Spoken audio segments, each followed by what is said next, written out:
My gal is red hot. Your gal ain't doodles. Yeah! My gal is red hot. Hello, today is going to be a little bit different of a video because I am going to be cutting my hair. Now, my hair has a fairly nice shape right now for vintage styles, being that it is shorter in the front and longer in the back, which is very helpful for getting that iconic 40s or 50s shape that they had. The problem with my hair is that it doesn't have a lot of layers. The most layers I have is kind of in this area.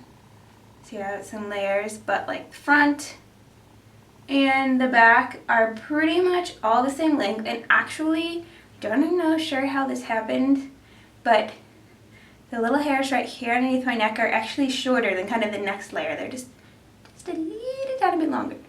I don't know how that happened. I don't know what. So, I've really been feeling a little bit limited with my styles lately, and I think the layers are really going to help. I'm going to be using the cutting directions from the Mystery of Hairstyling book. This is a 1950s hairdresser's textbook that has been reprinted, and it has very detailed diagrams how to cut hair. Now obviously this is a book designed for someone who has been experienced cutting hair and also not cutting your own hair. So we'll see how this goes. Now, a couple words about cutting your own hair. I've been cutting my own bangs for a couple years, although I've never really cut the rest of my hair by myself, so it's going to be kind of an adventure here. Now, if you're going to be cutting your own hair, bangs or otherwise, there's a couple things you want to make sure. First off, you never want to be rushed, so make sure you have plenty of time, like way longer than you ever think it could possibly take for your haircut, so you don't feel rushed. You want to be as comfortable in an environment as you can. It may be helpful to have someone around to help if you're doing the back. And always cut less than you think you want, because you can always cut more and you cannot attach the hair back on. So I'm not necessarily recommending that everybody go out and buy this book and cut their own vintage hair. But since all I really want is some more layers, and I know this technique as far as cutting layers is very similar to the technique that they still use if you go to the salon and you ask them to put layers in your hair. So we're going to give this a shot. And as you can see, my unstyled hair right now is not anything amazing looking, so I'm not going to be crushed if it still doesn't look amazing when I'm done. And pretty much the biggest reason I'm doing this is I finally got a hairstylist. We talked over it and we figured out the vintage cut. Unfortunately, right now she's on maternity leave, getting ready to have her third little baby, a boy. But, and I'm not sure if she's planning to come back after the baby or not after the baby, and I really don't want to go through the hassle of trying to find somebody and re-explain this whole vintage hairstyling thing to them. So we're going to try this out, and since I already kind of have the basic shape that I want, if I can just add some layers. So I'm not going to be filming while I'm cutting my hair because I think that'll make me a little bit anxious, and also I only have a small memory card for my camera and I know I won't have enough space. So I'm going to be back after the cut to kind of show you how it looks.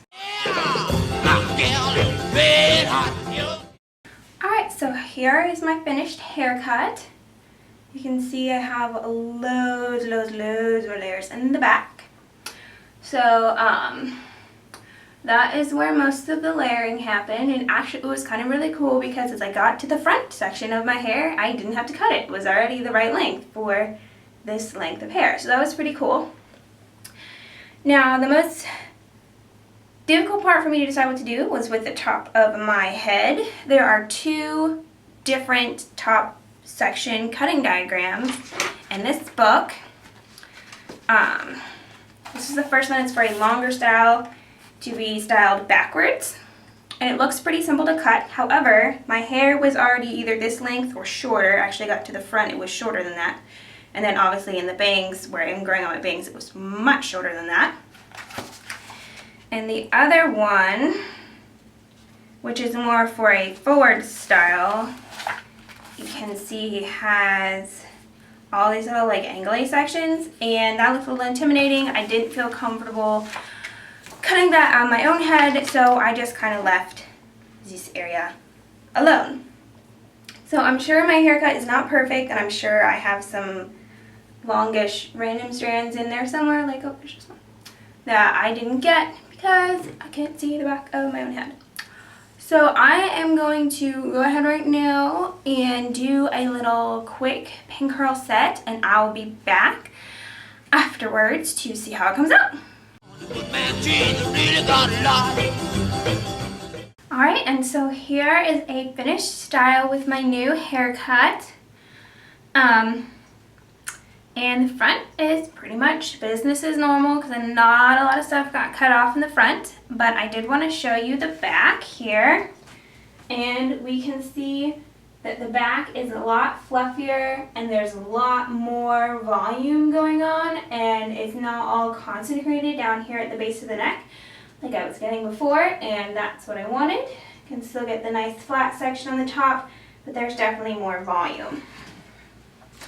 So this kind of styles that I was hoping to be able to do is this kind where we have lots and lots of fluff here in the back of the head.